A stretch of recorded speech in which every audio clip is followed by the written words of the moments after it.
Banyak banget jenis perasaan, tapi kok malah milih kecewa? Ngeliat orang lain di sosmed mesra-mesraan, couple goals, atau lihat orang flexing harta kekayaan, tapi kamu nggak bisa. Dan ngerasa hidup nggak adil, kecewa sama hidup sendiri, ngerasa nggak mampu, ngerasa dunia nggak berpihak kepadamu. Coba, apalagi emosi negatif yang bisa digambarkan? Kalian bisa tulis di komen. Orang banyak banget ngerasa kalau dia harus ngedapetin sesuatu. Kalau nggak dapet, yang salah dunia. Nah, yang kayak gini nih artinya lo tuh kayak lagi ngedikte dunia. Gue mau ini nih.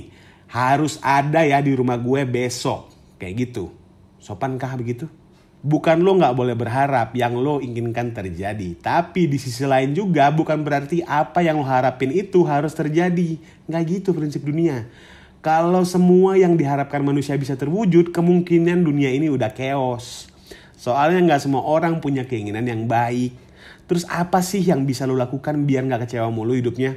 Yang pertama, sadar kalau semua butuh proses. Gak semua yang lo inginkan itu bisa lo capai. Kalau bisa pun nggak pasti dan nggak akan cepat. Karena sesuatu yang cepat, yang too good to be true itu pasti nggak bener.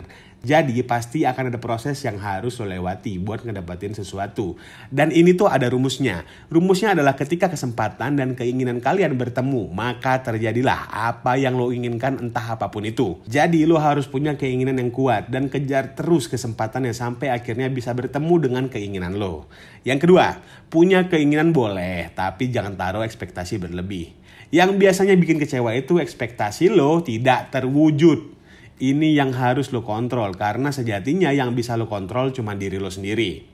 Lebih tepatnya penyikapan lo terhadap sesuatu yang terjadi di hidup lo. Jadi ketika ngejar sesuatu, percayalah bahwa semua yang lo inginkan itu butuh proses.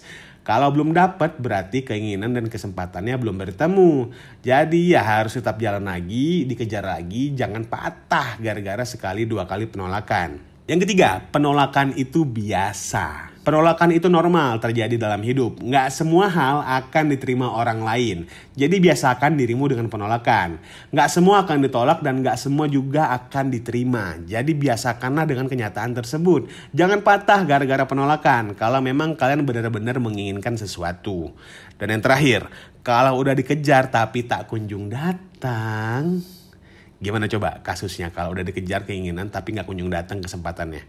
Biasanya kemungkinannya ada dua. Antara kamu gak bisa ngelihat kesempatannya atau memang kesempatannya gak ada. Kalau kamu gak bisa lihat itu salahmu karena kurang peka. Tapi kalau memang kesempatannya gak ada, artinya yang harus dilakukan adalah menerima. Sembari sedikit boleh lah. Jadi memang harus diterima, yang artinya keinginan lo itu bukan buat lo. Berdamailah lalu jalan lagi, ngejar keinginan lain, jangan berhenti.